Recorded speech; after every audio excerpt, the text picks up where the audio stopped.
오늘 2월 17일 수요일 아침입니다. 마태복음 14장 13절에서 21절까지 말씀 함께 보겠습니다. 마태복음 14장 13절에서 21절입니다.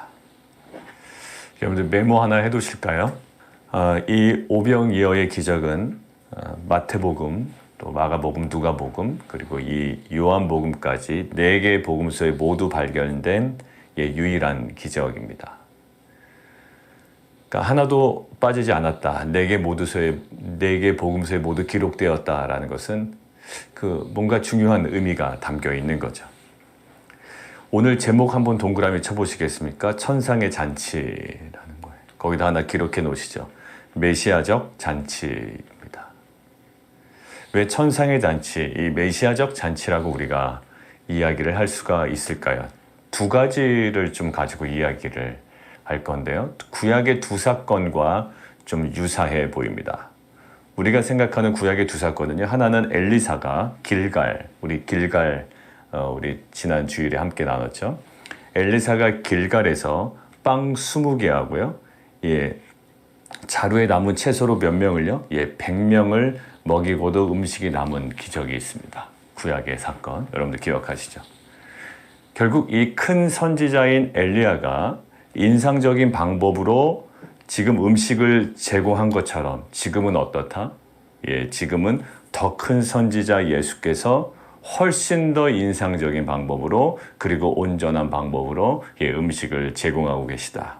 그래서 결국 이 엘리사의 기적을 하나의 그 모형으로 생각하시고 메시아로서의 성취 이런 의미로도 볼 수가 있는 겁니다. 엘리사는 떡 20개, 빵 20개, 그리고 자물에 담을 수 있는 채소를 100명을 먹였다고요? 그런데 예수님께서는 지금 남자만 5,000명이 되는 이 무리를 떡 5개와 물고기 2마리로 훨씬 더 온전하고 아주 훨씬 더 인상적인 방법으로 음식을 제공하십니다. 그리고 더 풍성히 12바구니나 남아있다라고 이야기를 하죠.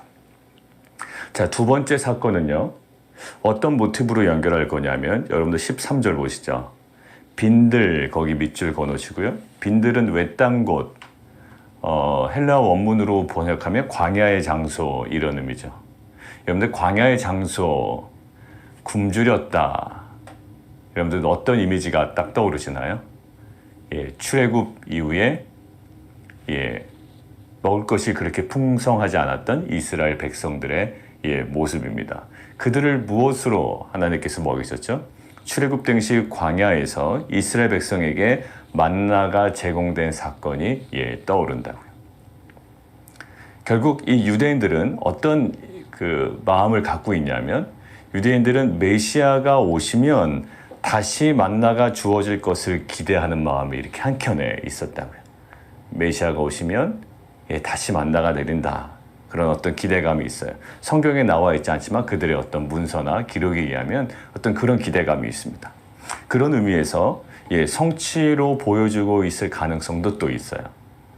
그러니까 이것은 단순히 배고픈 사람을 먹였다라는 것을 뛰어넘어서 이 엘리사의 사건과 출애굽한 이스라엘 민족의 만나로 광야에서 먹이신 사건을 더 온전하게 메시아로서 성취하는 모습들을 보여주시죠.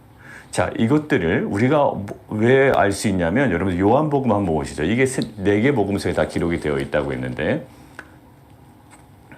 요한복음 6장입니다. 14절이에요. 아까 얘기한 오늘 본문이 이제 요한복음에 기록이 되어 있죠. 요한복음 6장 14절에 1절부터 이렇게 그 내용이 있습니다. 오늘 있던 내용이요.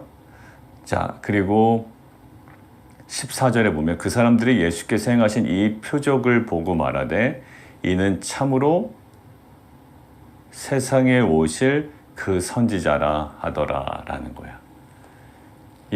앞으로 참으로 세상에 오실 선지자라 하더라. 그러니까 이것들을 예수님이 전정한 메시아이고 또 이들이 생각하는 또 선지자.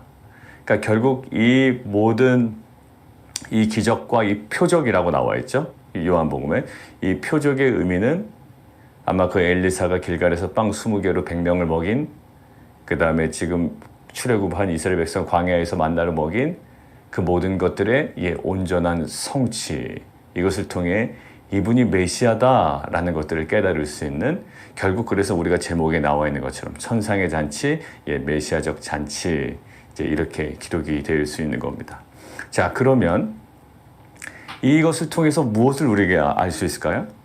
첫 번째는 이거예요. 이미 메시아께서 제공하신 하나님 나라의 진정한 양식을 누리고 있음을 우리는 볼 수가 있어요. 이미 이 땅에서 이 오병이어의 사건을 통해서 이미 누리고 있습니다. 그리고 두 번째는 앞으로 온전히 완성되고 온전히 성취될 그 메시아 잔치의 풍요로움을 내다볼 수 있는 그 예시적 기능이 이 사건 속에 있는 거죠. 이미 우리는 이것을 경험하고 있고, 그리고 앞으로 온전히 성취되고 온전히 완성될 그 메시아 잔치, 오늘 제목에서 표현된 천상의 잔치의 풍요로움을 내다볼 수 있는 그런 예시적 기능이 이 사건 속에 두 개 다 담겨 있는 겁니다. 자, 그런데 지금 이 사건을 통해서 우리가 좀 이제 구체적으로 그 어떤 장면으로 좀 들어가 보기를 원하는데요. 자, 빈들이었습니다. 그리고 이들은 시간이 조금 많이 지나간 거예요. 자, 14절. 예수께서 나오사 큰 무리를 보시고 불쌍히 여기십니다. 자, 그 중에 있는 병자들을 고쳐주세요. 14절에. 자, 14절에 있는 불쌍히 여기사에 불쌍히 여기다라고 마태복음에는 불쌍히 여기사라고 나와 있지만 평행 공부인 마가복음에서는 불쌍히 여긴 이유를 이렇게 설명합니다. 목자 없는 양 같았기 때문이다라는 거예요. 그러니까 그들의 상태를 정확하게 얘기해 주시고요.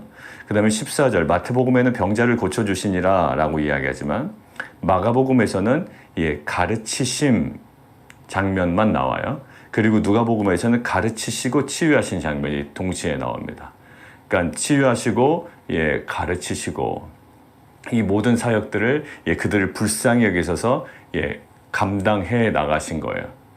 사람들은 계속 같이 함께 있습니다.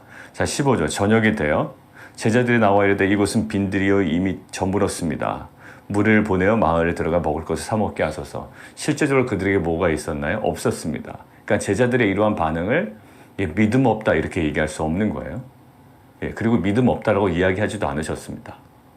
나중에 이 사건을 경험한 이후에 어떤 장면에서 예수님께서 책망하신 장면이었지만 이 장면 여러분들 한번 생각해 보십시오. 지금 빈들이 했어요. 먹을 것이 없습니다. 보내어 먹게 하소서. 오히려 합리적이고 일반적인 선택이고 결정일 수가 있어요.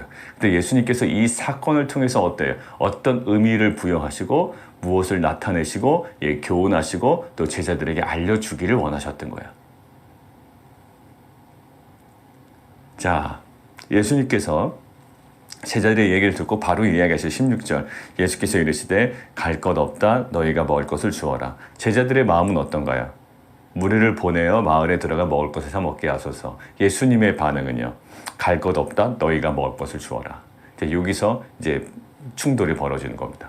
없는데 지금 그들에게 있어서 보내라는 게 아닙니다. 본인들 것이 아까워서 그들을 보내어 먹게 하소서 그런 것이 아니라 없습니다. 찾아보니 다른 복음서에 보니까 얼마에 안드레가 가져왔다 여러 가지 이야기를 하죠. 물고기 2마리 그리고 떡 5개 이렇게 있는 겁니다. 그들의 가정 굉장히 미약하죠. 자, 그런데 우리가 아까 구약의 두 사건 중에 하나, 두 번째 사건이 뭐라고 그랬습니까? 만나 사건이라고 그랬죠. 여러분들이 만나 사건을 신명기에서 뭐라고 이야기하는가 한번 보도록 하겠습니다. 이 만나가 내린 것은 어떤 의미가 있는가? 그들을 단순히 이스라엘 백성들 출애굽해서 광야에서 배고프니 하나님께서 먹이신다. 근데 먹이시는 방법이 독특했단 말입니다. 그러니까 하나님의 그 독특함 속에 무엇이 있다? 의미가 있고 메시지가 있다라는 거예요. 하나님 굳이 만나로만 먹일 수가 있습니까? 지나가다가 동물 죽게 하고 또 거기서 뭔가 기가 막힌 채소나 과일을 맺히게 하시고 여러 가지 방법이 있는데 하나님께서는 아주 고집스럽게 40년 동안 물론 메추라기를 때를 보내주셨지만 만나만을 고집하셨다고요. 자, 신명기 8장에 이렇게 나와 있습니다. 신명기 8장 3절. 너를 낮추시며 너를 줄이게 하시며 또 너도 알지 못하며 내 조상들도 알지 못하던 만나를 내게 먹이신 것은 하나님 의도가 있었던 거예요. 고집스럽게 만나를 끝까지 유지하셨던 이유가 있었던 거예요. 그렇게 하신 것은 무엇을 알기 위하여? 사람이 떡으로만 사는 것이 아니요 여호와의 입에서 나오는 모든 말씀으로 사는 줄을 내가 알게 하려 하심이라. 이것은 하나님의 특별한 교훈입니다. 그러니까 만나를 주신 것은 그들의 육체적인 필요를 채워주신 사건을 넘어서 이스라엘 백성에게 주시려는 분명한 교훈과 메시지가 있었다는 거예요. 어떤 메시지? 사람은 떡으로만 사는 것이 아니고 떡도 필요해. 떡으로만 사는 것이 아니고 여호와의 입에서 나오는 모든 말씀으로 사는 줄을 내가 알게 하려 하심이라. 자, 아까 여러분들 연관해서 한번 생각해 보시죠. 지금 잘 따라오고 계시죠? 자, 지금 이 만나 사건하고 지금 연관을 지었습니다. 그런데 요한복음 6장 아까 다시 한번 가보세요. 요한복음 6장에 오늘 사건이 기록되어 있지 않습니까? 이것에 대한 어떤 부연 설명격으로 6장 후반부에 나와 있습니다. 6장 후반부에 6장 22절에 뭐라고 나와 있죠? 바로 이 사건 뒤에 생명의 떡이라는 메시지가 있잖아요. 그죠? 제목이. 지금 떡을 나눠주고 이 오병이어의 사건 이후에 생명의 떡. 자, 25절 보십시오. 26절 보십시오. 이 떡을 다시 한번 이야기합니다. 예수께서 대답하여 이르시되 내가 진실로 진실로 너희에게 이르노니 너희가 나를 찾는 것은 표적을 본 까닭이 아니요 떡을 먹고 배부른 까닭이로다. 이렇게 말씀하시고 쭉 내려와서 33절 하나님의 떡은 하늘에서 내려 세상에 생명을 주는 것이다. 뭔가 이게 떡에 대한 모티브를 가지고 예수님께서 계속 확장시켜 나가시죠. 자, 보십시오. 예수님은 항상 그러시고요. 하나님의 역사는 그래요. 우리가 일어나는 그냥 가장 작은 일상 같아. 야, 놀랍다. 깜짝 놀랄 만한 일이야. 은혜네. 우리는 그것으로 은혜를 그냥 둡니다. 어떻게 보면 방치하는 거죠. 영적 방치. 그런 하나님은 그 사건을 통하여 또 나의 작은 깨달음을 통하여 이것들이 계속 확장되어 가기를 원해요. 그것들이 지향하는 바가 있고요. 하나님께서 주시려는 분명한 메시지가 있습니다. 여러분들 그 많은 사람들 중에 큰 인물이다, 또 위대한 인물이다, 세상적으로 얘기할 때 그 사람들의 특징은 뭐죠? 어떤 작은 사건이나 조그만 현상을 가지고 굉장히 의미 있게 바라봅니다. 여러분들 사람들을 웃기는 코미디언들은 어떤 사람들인가요? 남들은 스쳐 지나가는 일상인데 일상 가운데 그 코미디의 소재를 찾아가죠. 그래서 그 사람의 그 연기를 보고 그 사람의 표현을 볼 때 야, 저 사람은 그냥 지나가는 일상을 저렇게 웃음으로 표현했구나. 대단하네. 이렇게 이야기한다고요. 마찬가지 예수님은요. 그냥 지나가는 일상처럼 보이지만 이 떡에 대한 모티브를 가지고 요한복음에서 계속 진행하고 있어요. 마치 출애굽에서 단순히 그들에게 광야에서 베푼 만나 같았지만 결국 그 만나를 통해서 사람은 떡으로 사는 것이 아니고 떡으로만 사는 것이 아니고 여호와의 입에서 나오는 말씀으로 산다라는 것을 교훈하기 위해서 아주 고집스럽게 주장하셨던 것처럼 지금도 이야기합니다. 자, 35절에 6장 35절 거기 밑줄 그어놓으시죠. 예수께서 이르시되 나는 뭐다? 바로 이야기하시죠. 생명의 떡이니 내게 오는 자는 결코 뭐하지 않겠다. 줄이지 않겠다. 나를 믿는 자는 그리고 어떻게 영원히 목마르지 않겠다. 오병이어 사건 이후에 이 떡에 대한 메시지로 나와요. 하늘로부터 참떡을 내려주시는데 나는 생명의 떡이고 내게 오는 자는 줄이지 아니하리로 나를 믿는 자는 목마르지 아니하리라.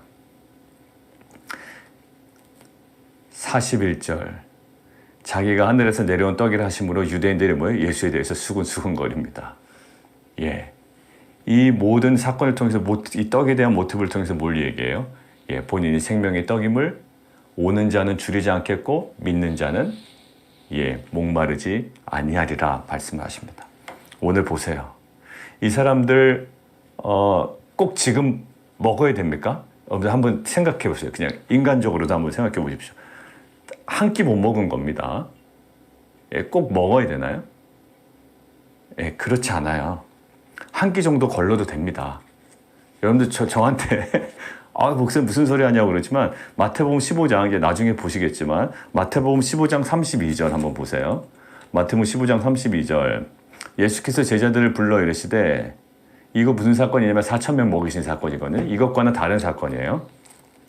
내가 무리를 불쌍히 여기노라. 그들이 나와 함께 있은지 이미 사흘임에 먹을 것이 없도다. 길에서 기진할까 하여 굶겨보내지 못하겠노라. 이미 얼마요? 사흘이에요. 그러니까 이것은 한 끼가 아니라요. 보통 두 끼, 세 끼, 네 끼 정도 됐을 거라고. 뭐 사흘 동안 꼬박 굶지는 않았겠죠. 그러나 그 이상, 한 끼 이상을 굶었다고요. 그러니까 그 전까지 가만히 있다가 오히려 주님께서 말씀하시죠. 그러니까 한 끼 정도 거르는 일 비인간적이지 않아요. 주님께서도 막 한 끼 걸렸다고 그때마다 막 주시진 않았다고요. 그러니까 이것을 가지고 예수님 우리 지금 한 끼 걸렸는데 왜 오늘은 안 주시지? 이렇게 할 수 없단 말입니다. 그러니까 지금 예수님께서는 그들이 끼니를 거릴 때마다 막 주시려고 노력하신 게 아니라 이 상황을 통해 주시려는 분명한 메시지가 있었다라는 거예요. 오늘 제목처럼 천상의 잔치, 그 엘리사가 베풀었던 그 잔치, 그리고 광야에서 베풀었던 예수님의 그 만나의 잔치, 이것들을 온전히 성취하시는 메시아다라는 것이고요. 이것을 떡에 대한 모티브로 요한복음은 어떻게 기록되어 있어요? 나는 생명의 떡이다. 나에게 오는 자는 줄이지 않겠고 나를 믿는 자는 목마르지 아니하리라 라는 것들을 얘기하신다고요. 아주 작은 사건이에요. 그 신명기에서는 그것이 사람이 떡으로만 사는 것이 아니고 하나님의 여호와의 입에서 나오는 말씀으로 산다라는 것을 그 사건을 통해 지금 얘기하고 계신다고요. 자, 근데 오늘 이것도 묵상하는데 결국 오병이어를 우리가 이제 보통 주일학교 때 이렇게 설교를 많이 하죠. 남들을 위해서 내 것을 나눠주면 하나님께서 크게 쓰신다. 맞습니까? 틀립니까? 맞아요. 네, 그것도 맞아요. 근데 오늘은 우리가 좀 다른 관점에서 보기를 원해요. 그래서 우리가 우리의 재능을 하나님께 드리면 우리의 받은 달란트를 하나님께 드리면 하나님께서 하나님 나라에 풍성히 사용하신다. 물론 맞습니다. 자, 근데 오늘은 보시면 무엇이 모티브가 됐죠? 떡, 물고기가 모티브가 됐어요. 이것은 5,000명을 먹이기에 굉장히 작은 겁니다. 그러니까 불가능한 거라고요. 아마 제자들이 이거 보고 뒤에서 피식 웃었을 거고요. 좀 이렇게 수근수근 됐을 거예요. 이게 바로 우리의 모습인 것 같아요. 여러분들 떡은 뭘 얘기한다고요? 이게 좀 연결시켜서 우리가 한번 묵상해 보면 좋겠습니다. 구약시대의 만나는 뭘 얘기합니까? 단순한 육체적인 배고픔을 해결하기 위한 떡이 아니라 이것은 그들을 살리는 생명의 양식이고요. 사람이 떡으로만 사는 것이 아니라 떡으로 생명이 연장되는 것 같지만 여호와의 입에서 나오는 모든 말씀으로 인간은 살아갑니다. 결국 만나를 먹는 것을 통하여 하나님의 말씀을 깨닫게 되고요. 이 생명의 양식, 요한복음을 통해서도 복음서를 통해서도 이 만나는 하나님의 그 말씀임을 우리는 알고 있어요. 근데 이 하나님의 말씀이요, 우리가 처음 받을 때는 어떤 느낌이냐면 딱 이런 느낌이에요. 하나님의 말씀을 받을 때 이거 가지고 뭘 어떻게 하라고 라는 느낌이 듭니다. 마치 오병이어로 이 사람들을 먹이라고 이게 가능해? 라는 생각이 우리가 처음 말씀을 받을 때 그 느낌이라는 말이죠. 지금 세상은 이렇게 바쁘게 돌아가고 내가 당한 어려움은 이렇게 많은데 그리고 이것들은 현실적으로 준비하고 처리해 나가는 과정이지 이것은 그들을 보내서 먹게 해야 되는 것이지 무슨 지금 있는 이것으로 어떻게 가능하냐라는 생각이 우리한테 듭니다. 이것은 빨리 보내서 먹게 하는 것이 더 합당하고 그것이 일반적이고 그것이 더 상식적이지 어떻게 지금 이것을 가지고 해결하려고 하느냐라는 것이 보통의 인간들의 생각이고요. 그것이 맞을 때도 있어요, 사실. 빨리 그냥 보내서 먹게 하는 게 낫습니다. 그들의 집에 먹을 것이 없는 것도 아닐 거라고요. 그냥 가서 먹게 하는 것, 이거 나쁜 거 아니에요. 근데 오늘 이 장면을 통하여 지금 제자들에게 또 이 무리들에게 분명히 주시는 말씀이 있다고요. 아무것도 아닌 것처럼 보여요. 우리가 하나님의 말씀을 받을 때 그렇습니다. 이 거친 세상을 이 말씀으로 살아간다고? 말도 안 되죠. 뭐 말씀에 순종하면 뭐 다 된다고? 더더욱 말이 안 되고요. 지금 내가 재정적인 어려움이 있고 지금 이 세대가 어느 시대인데 지금 이 말씀에 순종하는 것으로 이 땅을 살아간다는 게 도무지 이해가 안 가는 거예요. 근데 우리의 많은 믿음의 선진들 그리고 아브라함들 보십시오. 여러분들 그 대책 없이 떠납니다. 여러분들 아마 우리가 지나가서 아브라함이 믿음의 조상이라고 하니까 우리가 이것을 따라가려고 하고 그 노력하고 또 그것들을 우리가 인정하죠. 여러분들 그 당시 아브라함이 자기 본토 친척 아비 집을 떠나서 무작정 걸어간다? 어디에? 아주 현실성 없어 보이는 그 말씀에 의지하여 떠나갔다. 여러분들 이것은요, 결과가 좋지 않았으면 두고두고 원망했을 거고요. 아마 그 후손들은요, 아브라함을 믿음의 조상이라고 하기에는 불가능한 일이 돼버렸을 거라고요. 우리 안에 이러한 역사가 일어나야 됩니다. 아마 이 예수님께서 이 장면을 보여주시고 나중에 4,000명 먹으실 때 이들이 다른 얘기하면서 이제 또 이 4,000 먹이시기 전에 다른 얘기를 하시는데 결국 4,000 먹이시기 난 다음에 이제 어떤 누룩 얘기를 하시는데 누룩 얘기할 때 이 제자들이 떡이 없어서 우리 또 그러시나? 이런 얘기를 한단 말이야. 그러니까 예수님께서 그때 이제 책망을 다시 한번 하시죠. 야, 어떻게 너희가 그것을 통해서도 깨닫지 못하느냐라고 이야기하신다고. 자, 오늘 정리하겠습니다. 이 잔치는 우리의 작은 것들을 드리며 하나님께서 풍성하게 하신다. 물론 그렇게 적용도 가능하고요. 저도 그렇게 적용하고 그거 이상한 거 아닌데 오늘 집중하기를 원하는 거는 이 천상의 잔치라는 거죠. 모티브를 무엇으로 잡았어요? 떡으로 잡습니다. 엘리사의 그 떡, 광야에서 먹었던 이스라엘 백성들의 그 떡, 그것은 하나님의 그 말씀을 의미하고요. 떡에 대한 모티브로 나는 생명의 떡이다라고 얘기하는 거예요.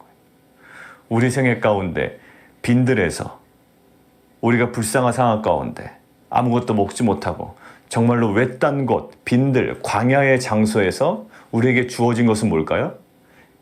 너무 연약해 보이는 오병이어일 수 있어요. 하나님의 말씀이에요. 정말 빈들에서 뚝 떨어져서 지금 우리가 딱 붙잡기를 원하는 것은 뭘까요? 빨리 가서 먹고 오든가 아니면 우리를 먹일 수 있는 더 풍성한 가시적인 것이 뭔가 우리에게 주어지면 좋은데 떡 하니 주어지면 좋은데 무엇이? 그냥 오병이요. 하나님의 말씀 몇 구절? 이것만 우리에게 온 겁니다. 여러분들 이것이 우리에겐 기회예요. 12광주리나 남는 하나님의 놀라운 은혜의 역사를 경험하는 기적의 정말 그 은혜의 순간임을 저는 믿습니다. 그냥 절대 보내서는 안 돼요. 광야에서 떠나게 해서 안 돼요. 이스라엘 백성 불쌍하다고 빨리 어디로 보내서는 안 된다. 광야에서 만나 먹어야 되는 사람들이에요. 이 사람 불쌍하다고 집으로 빨리 보내서는 안 돼요. 갈 것 없다. 너희가 지금 그것을 주어라라는 거예요. 이 말씀을 주어라. 이 오병이어를 주어라라는 거죠. 여러분들 우리가 지금 이 문제를 해결하기 위해서 우리가 다른 데 가서는 안 돼요. 광야에 머물러 있어야 되고요. 그 광야에서 무엇을요? 이 말씀 붙잡고 거기서 해결해야 돼요. 거기서 풍성히 먹게 하시고 회복시키시고 12광주리나 남게 하신 하나님의 은혜를 우리는 이 광야에서 경험해야 된다고요. 이들을 만약에 집으로 보냈다라면 그 광야의 은혜를 아마 경험하지 못했을 거예요. 여러분들 꼭 기억하십시오. 여러분들 이 정말 보통 찬송가에서 얘기하는 것처럼 거친 세상 살아갈 때 우리가 말씀 하나 붙잡고 살아가는 것이 이렇게 딱 위태해 보이고 초라해 보이고 연약해 보일 수 있습니다. 그러나 오늘 이 장면을 통하여 광야에서 오히려 떠난 것이 은혜에서 떠나는 것처럼 이 빈들 광야에서 머물러서 정말 그들에게는 비정상적으로 보이는 이 오병이어를 붙잡으로 말미암아 이 말씀을 붙잡으로 말미암아 배불리 먹이시고 12광주리나 남게 하신 그 하나님의 은혜의 순간들을 여러분들의 각자의 광야에서 경험해 나가시는 귀한 공동체 되기를 원합니다. 약간 번외로 하나를 좀 더 말씀드리면 어제 잔치 벌어지고 오늘 잔치 벌어졌습니다. 여러분들 제가 예전에 그 마가복음 묵상할 때 한번 얘기한 것 같은데 어제도 잔치고 오늘도 잔치죠. 근데 달라요. 어제 잔치는 세상의 잔치죠. 누가 베푼? 헤롯이 베푼. 오늘은요. 메시아적 잔치입니다. 오늘 딱 그게 두 개가 대비가 돼요. 자, 세상의 잔치는 어떠죠? 풍성해 보이지만 빈약합니다. 그리고 오늘 메시아의 잔치는요, 굉장히 빈약해 보였지만 시작은 나중은 풍성하게 끝납니다. 여러분들 이것이 빈들의 특징이에요. 이 빈들은 그래 보입니다. 이 헤롯 그 궁전에서 벌어지는 그 잔치는 굉장히 풍성하지만 나중에는 그 빈약하게 끝나요. 그리고 무엇으로 끝나죠? 죽음으로 끝났습니다. 근데 이 빈들에서 광야에서 벌어진 이 메시아적 잔치는요 굉장히 빈약해 보였지만 나중에는 풍성하게 12광주리나 남았고 결국 무엇으로 끝납니까? 사람들이 살아나는 생명으로 끝납니다. 그리고 요한복음에서는 생명의 떡이다라고 이야기합니다. 여러분들 우리는 어느 잔치에 참여해야 되는 사람인가요? 세상적으로 눈에 보이는 가시적으로 정말 이것이 좋아 보이는 세상적 잔치에 흥에 빠져 우리가 살아가는 자들이 아니라 이 빈들에서 있는 빈약해 보이지만 말씀 하나 붙잡고 가는 이 시간에 이것이 정말 메시아적 잔치의 전조임을 우리가 알고 그것이 우리 삶 가운데 이루어지고 또 풍성하게 또 12광주에 남는 그 은혜를 우리가 누려가는 귀한 공동체 되기를 원합니다. 우리 함께 기도할까요? 제가 사실 이 본문을요, 기아대책기구 선교단체 교회 이제 섬기러 이렇게 좀 방문할 때 많이 사용했던 본문이에요. 사용했다 그러면 좀 이상하지만 많이 좀 전했던 본문입니다. 그때 포인트는 그거였어요. 우리 아이들이, 우리 각 방문하는 교회 아이들이 아프리카나 또 아시아나 또 그 외의 지역에 있는 가난한 우리 아이들에게 자기들의 것을 오병이어를 우리가 헌신하면 그들에게는 정말 큰 은혜가 될 수 있다. 하나님께서 놀랍게 사용하신다 해서 그거 맞습니다. 근데 오늘은 좀 다른 관점으로 우리가 봤죠. 이 엘리사가 길갈에서 빵 20개와 자루에 담긴 그 채소로 100명을 먹입니다. 근데 그보다 더 큰 선지자 예수께서, 메시아이신 예수께서 훨씬 더 인상적인 방법으로 음식을 제공하고 계시고요. 외딴 곳 광야에서 이스라엘 백성이 먹었던 만나보다 이제는 더 완벽하게 또 그것들을 온전히 성취하시는 방법으로 예수님께서 본인을 드러내십니다. 만나를 왜 고집하셨나요? 결국 이 만나는 사람이 떡으로만 사는 것이 아니라 하나님의 입에서 나오는 말씀으로 사는 존재임을 깨닫게 하시기 위하여 40년 동안 만나를 고집하신 거라고요. 그리고 요한복음 후반부에 보면 나는 생명의 떡이다. 나에게 오는 자는 줄이지 않겠고 나를 믿는 자는 목마르지 아니하리라. 결국 우리가 각자의 광야에 딱 서 있습니다. 그냥 빨리 거기를 떠나서 또 무리를 보내서 마을에 들어가서 먹을 것을 먹는 것이 나을 것 같아. 그러나 하나님께서는 그거 원치 않으셨어요. 주님은 갈 것 없다. 머물러라. 지금 머물러라. 그리고 지금 굉장히 빈약해 보이는 오병이어로 해결하기를 원하세요. 우리가 광야에서요, 말씀 하나 붙잡고, 인생의 광야에서 말씀 하나 붙잡고 살아가는 건 얼마나 불안한지 몰라요.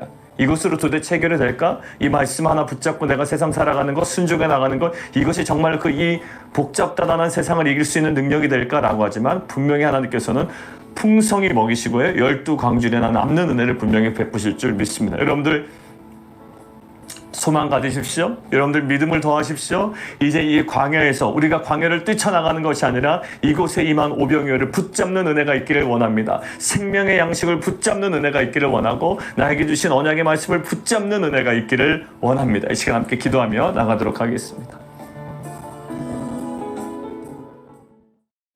우리 또 한번 기도할까요? 우리 어제 있었던 그 세상의 잔치의 모습이 있죠. 굉장히 즐거웠을 겁니다. 풍성해 보여요. 그러나 풍성함이 아니라 빈약함으로 끝나고 결국 죽음으로 끝나죠. 오늘 메시아적 잔치는 어떤가요? 메시아적 잔치를 해서 대단할 줄 알았는데 뭡니까? 빈들입니다. 광야의 장소예요. 거기 그리고 뭐밖에 없어요? 오병이어밖에 없어요. 다 뒤져봐도 그거밖에 안 나는 겁니다. 빈약해 보여. 무슨 이게 메시아적 잔치냐? 우리가 우리의 모습을 바라볼 때 그렇습니다. 광야에 우리는 서 있는데 결국 하나님께서 우리에게 주신 거는 약속의 말씀뿐이에요. 너무나 빈약해요. 그러나 그 말씀 붙잡고 우리가 순종과 결단과 우리가 끝까지 그 언약을 따라갈 때 하나님께서 그 빈약함을 굉장히 풍성하게 하나님 변화시킬 줄 믿습니다. 오늘 보십시오. 다 먹이시고 배불리 먹고 12바구니에 차게 거두었다라고 하죠. 결국 무엇으로 끝나나요? 생명으로 끝납니다. 그리고 요한복음은 생명의 양식, 생명의 떡이라고 말씀하시죠. 하나님, 우리가 세상의 그 잔치에 그것을 동경하는 자들이 아니라 지금 이 빈들에서 광야에서 벌어지고 있는 메시아적 잔치에, 여러분들 우리는 지금 어려운 가운데 고생하고 있는 것이 아니라 메시아적 잔치에 이미 참여한 자라고요. 이 빈약해 보이는 빈들에서 하나님의 말씀을 붙들고 있는 이 메시아적 잔치에 우리를 배불리시고 12광주리나 남게 하시는 하나님의 은혜를 경험하는 귀한 공동체 되게 도와주십시오. 우리 함께 기도하며 나아가도록 하겠습니다. 우리 이어서 기도할까요? 우리 이종호 성교사님 이제 22차 항암 이제 35차까지 33차 35차까지 이제 하면 올 11월까지 하고 그 이후는 이제 어떻게 될지 확실히 결정되지 않으셨다고 합니다. 그리고 이 시간 그 동생분 우리 림프종 이제 사기라고 하는데 이제 금요일부터 항암 또 들어가신다고 합니다. 우리 그 가정을 주님께서 우리 정말 은혜로 덮으시기를, 그 보혈의 은혜로 주님 치유해 주시기를 이 시간 함께 기도했으면 좋겠습니다. 작년에 또 아버님이 그 심장의 그 문제로 또 돌아가셨고, 이 모든 과정 속에 우리는 알지 못하지만 하나님의 놀라운 은혜가 분명히 있을 줄 믿습니다. 성령 하나님 그 가정을 위로하시고 하나님 정말 그 십자가 보혈의 은혜로 덮어 주시옵소서, 치유하여 주시옵소서. 그리고 우리 모든 성도들, 또 저희 형님, 또 우리 모든 성도님들의 여러 가지 직장과 또 사업 가운데 정말 간절히 기도하는 제목들 우리 놓고 함께 기도하도록 하겠습니다. 함께 기도하겠습니다.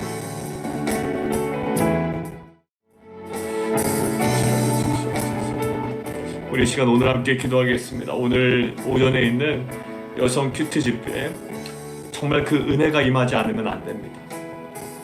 정말 그 모든 것들은 하나님의 은혜가 임해야 되고, 정말 그 성령의 충만함이 있어야 되고, 그 안에 거룩함이 있어야 되고, 하나님 그 안에 부어주시는 놀라운 풍성함에 있어야 됩니다. 하나님 정말 그 말씀과 성령의 그 은혜, 그 거룩함, 그 온전함을 하나님 함께 경험하고 변화되고 새로워지는 귀한 시간 되게 도와주시옵소서. 우리 함께 기도하며 나아가도록 하겠습니다.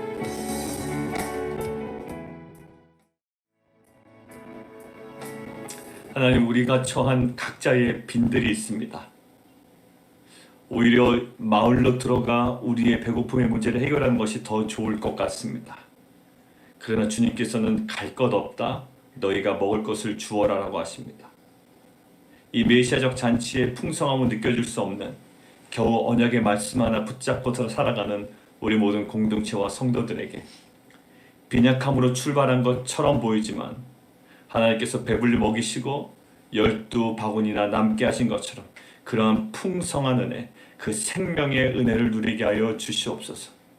지금 우리가 머물러야 되는 이 광야를 떠나지 않게 해주시고, 우리가 붙잡아야 하는 이 오병이어를 하나님 우리가 내려놓지 않게 해주시고, 오직 이 언약의 말씀을 붙잡고 소망 가운데 걸어감을 통해 하나님께서 베푸시는 우리가 알지 못하는 놀라운 구속사적 은혜를 누려가는 공동체 되게 도와주옵소서. 예수 그리스도 이름으로 감사하며 기도드리옵나이다. 아멘.